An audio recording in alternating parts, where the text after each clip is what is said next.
So friends, बिना किसी देरी के शुरू करते हैं आज की अपनी इस बेहतरीन वीडियो को। यहाँ पर ये बोल रही है कि उम्मीद करती हूँ जो मैंने किया उसका सामना किसी और को ना करना पड़े। यानी इसके सामने बहुत बुरे हालात बन गए थे, बड़ी मुश्किलों से अपनी जान बचा कर आई, तो कह रही है कि उम्मीद करती हूँ जो मैंने किया उसका सामना किसी और को ना करना पड़े। इसके लिए हम इंग्लिश में बोलेंगे आई होप यानी उम्मीद करती हूँ, आशा करती हूँ। Nobody else has to face what I did. I hope nobody else has to face what I did. इसका मतलब है कि उम्मीद करती हूँ जो मैंने किया उसका सामना किसी और को ना करना पड़े। काश जो मेरे साथ हुआ वो किसी और के साथ ना हो। इंग्लिश में बोलेंगे I wish what happen to me doesn't happen to anyone else. I wish what happen to me doesn't happen to anyone else. काश जो मेरे साथ हुआ वो किसी और के साथ ना हो। उम्मीद है किसी को मेरी तरह कष्ट ना उठाना पड़े। इंग्लिश में बोलेंगे hopefully nobody has to suffer like I did. Hopefully nobody has to suffer like I did. यहाँ पर ये कह रही है कि उम्मीद करती हूँ, यानी कि उम्मीद है ऐसी मुझे, आशाजनक हूँ मैं कि किसी को मेरी तरह कष्ट ना उठाना पड़े। Hopefully nobody has to suffer like I did. जो भी कुछ हुआ उसका जिम्मेदार कौन है? इस इंग्लिश में हम बोलेंगे who is responsible for what ever happened. Who is responsible for what ever happened, यानी जो कुछ भी हुआ उसका जिम्मेदार कौन है। यहाँ पर रिस्पॉन्सिबल की जगह हम अकाउंटेबल का भी यूज़ कर सकते हैं। हम ऐसे कह सकते हैं कि who is accountable for what ever happened. Who is accountable for what ever happened. इसका मतलब है कि जो हुआ उसका जिम्मेदार कौन है। आप रिस्पॉन्सिबल का भी यूज़ कर सकते हो और अकाउंटेबल का भी। जो भी कुछ हुआ उसके लिए जिम्मेदार किसे ठहराना चाहिए। अगर इस तरीके से बोलना हो तब हम बोलेंगे who should be held responsible. Who should be held responsible for what ever took place. Took place का मतलब है हैपेंड, यानी जो हुआ, या तो आप हैपेंड बोल दो या टुक प्लेस बोल दो। Who should be held responsible, किससे उसका रिस्पॉन्सिबल ठहराना चाहिए। For what ever took place, जो भी कुछ हुआ उसका रिस्पॉन्सिबल किसे ठहराना चाहिए। तुमने सोचा होगा कि मुझे कभी पता नहीं चलेगा। यहाँ पर यही से मरवाने की कोशिश कर रहा था, इस लड़की को इस बारे में पता चल गया, तो इससे कह रही है कि तुमने सोचा होगा कि मुझे कभी पता नहीं चलेगा। अब देखो, जब भी हम इस तरीके से कह रहे हैं कि सोचा होगा, यहाँ पे ऐसी पॉसिबिलिटी है कि तुमने ऐसा सोचा होगा, है ना। तो इसके लिए हम या तो मस्ट हैव का यूज़ करेंगे या माइट हैव का। जैसे कि हम कह सकते हैं कि यू मस्ट हैव थॉट, तुमने सोचा होगा, दैट कि I would never come to know, कि मुझे कभी पता नहीं चलेगा। यू मस्ट हैव थॉट यानी तुमने सोचा होगा, पास्ट में हुआ ना, तुमने सोचा होगा, पास्ट में सोचा, उसके लिए हम बोल रहे हैं। तो यहाँ पर कभी भी जब पास्ट की बात चल रही है तो विल का यूज़ नहीं करेंगे, जबकि विल की जो पास्ट फॉर्म है वुड, उसका यूज़ होगा। तो इसलिए यहाँ पर हमने वुड का यूज़ किया। यू मस्ट हैव थॉट, तुमने सोचा होगा, दैट कि I would never come to know, कि मुझे कभी पता नहीं चलेगा। कम टू नो की जगह हम फाइंड आउट का भी यूज़ कर सकते हैं। You must have thought that I would never come to know, तुमने सोचा होगा कि मुझे कभी पता नहीं चलेगा। या आप कह सकते हो you might have thought that I would never find out. You might have thought, तुमने सोचा होगा, that I would never find out, तुमने सोचा कि मुझे कभी पता नहीं चलेगा। मैं शुरुआत से जानती थी कि तुम क्या प्लान कर रहे हो। इंग्लिश में बोलेंगे right from the start. Right from the start, या आप ऑल अलोंग का भी यूज़ कर सकते हो। ऑल अलोंग का ही मतलब होता है शुरुआत से किसी चीज़ का पता होना, शुरुआत से। लेकिन हम यहाँ पर यूज़ करेंगे राइट फ्रॉम द स्टार्ट, यानी शुरुआत से। आई न्यू, मैं जानती थी।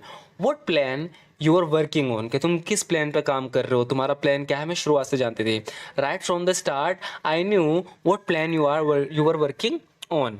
या आप ऑल अलोंग का इस तरीके से यूज कर सकते हो कि I knew all along what you are up to, यानी मैं शुरुआत से जानती थी कि तुम क्या चाहते हो, यानी तुम्हारा प्लान क्या है, मतलब तुम किस चीज़ के पीछे हो। Up to, I knew all along, मैं शुरुआत से जानती थी what you are up to, कि तुम किस चीज़ के पीछे हो, तुम चाहते क्या हो। लेकिन मुझे ये उम्मीद नहीं थी कि तुम मुझे मरवाना चाहते थे। लेकिन मुझे ये उम्मीद नहीं थी कि तुम मुझे मरवाना चाहते थे। देखो, यहाँ अगर तुम बात पे ध्यान दोगे तो एक तो होता है मारना चाहते थे, कि तुम मुझे मारना चाहते थे, लेकिन यहाँ पे है मरवाना चाहते थे। तो मारते हैं तो हम खुद मारते हैं, लेकिन अगर मरवाते हैं किसी को तो हम किसी के द्वारा किसी को मरवाते हैं ना। तो जब भी इंग्लिश में ऐसा होता है तो हम पॉजिटिव वर्ब का यूज़ करते हैं, या तो आप गेट का यूज़ कर सकते हो या हैव का। यहाँ पर ये बात दर्शाई जा रही है कि हम खुद नहीं मार रहे हैं, मरवाना चाह रहे हैं, मतलब किसी और के द्वारा किसी को। तो यहाँ पर ये कह रही है कि लेकिन मुझे ये उम्मीद नहीं थी कि तुम मुझे मरवाना चाहते थे। हाउएवर आई डिडेंट एक्सपेक्ट, यानी हाउएवर आई डिडेंट एक्सपेक्ट, हालांकि या लेकिन मैंने ऐसी उम्मीद नहीं की थी, मैंने ऐसा एक्सपेक्ट नहीं किया था, that you wanted to get me killed, कि तुम मुझे मरवाना चाहते थे। हैव मी किल्ड का भी यूज़ हो सकता है, लेकिन यहाँ पर हैव और गेट दोनों पॉजिटिव वर्ब के रूप में यूज़ हो रही हैं। However I didn't expect that you wanted to get me killed, लेकिन मुझे उम्मीद नहीं थी कि तुम मुझे मरवाना चाहते। आप हैव का यूज इस तरीके से कर सकते हो, you tried really hard to have me killed. आगे कह रही कि तुमने तो मुझे मरवाने की पूरी कोशिश की। You tried really hard to have me killed, तो यहाँ पर भी हैव मी किल्ड होता, यानी कि किसी से मरवाने की कोशिश की। You tried really hard to have me killed, तुमने तो मुझे मरवाने की पूरी कोशिश की, बट यू कुडंट सक्सीड, लेकिन तुम सक्सीड नहीं हो पाए, कामयाब नहीं हो पाए मुझे मरवाने में।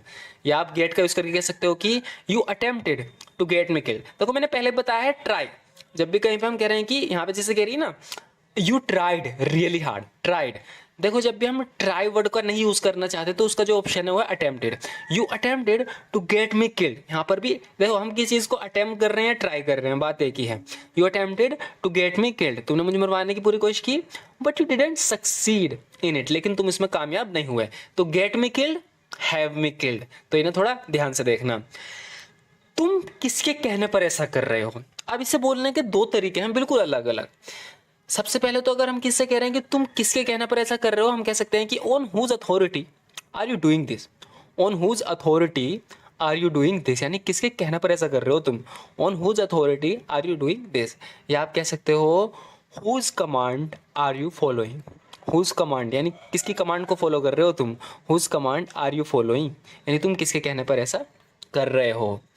मैंने तुम्हें एक अच्छा आदमी समझने की गलती कर दी, इसे इंग्लिश में बोलेंगे I made a mistake by considering you a good person.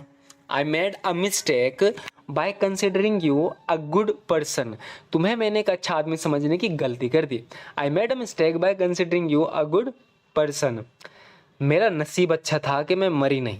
इसने तो इसे मरवाने की बहुत कोशिश करी लेकिन ये फिर भी बच गई, तो इससे कह रही है कि मेरा नसीब अच्छा था कि मैं मरी नहीं। अगर इसे थोड़ा सा एडवांस में बोलें तो हम कहेंगे I was lucky not to have died, I was lucky not to have died, मेरा नसीब अच्छा था कि मैं मरी नहीं।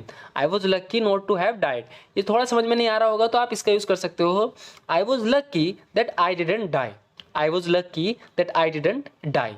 या हम कहेंगे I was lucky not to have died, मेरा नसीब अच्छा था कि मैं मरी नहीं। I was lucky that I didn't die, मेरा नसीब अच्छा था कि मैं मरी नहीं, वरना तुमने तो मुझे मरवाने की पूरी कोशिश की थी। अब देखो मरवाने की है ना, इस बात को समझो, किसका यूज करेंगे, या तो हम करेंगे गेट का या हैव का, मरवाने की, खुद मारने की नहीं। Otherwise you made every effort to get me killed, otherwise you made every effort to get me killed, वरना तुमने तो मुझे मरवाने की पूरी कोशिश की थी। Otherwise you made every effort to get me killed, या हैव का यूज कर सकते हैं, otherwise you had tried your best to have me killed, otherwise you had tried your best to have me killed, वरना तुमने तो मुझे मरवाने की पूरी कोशिश की थी।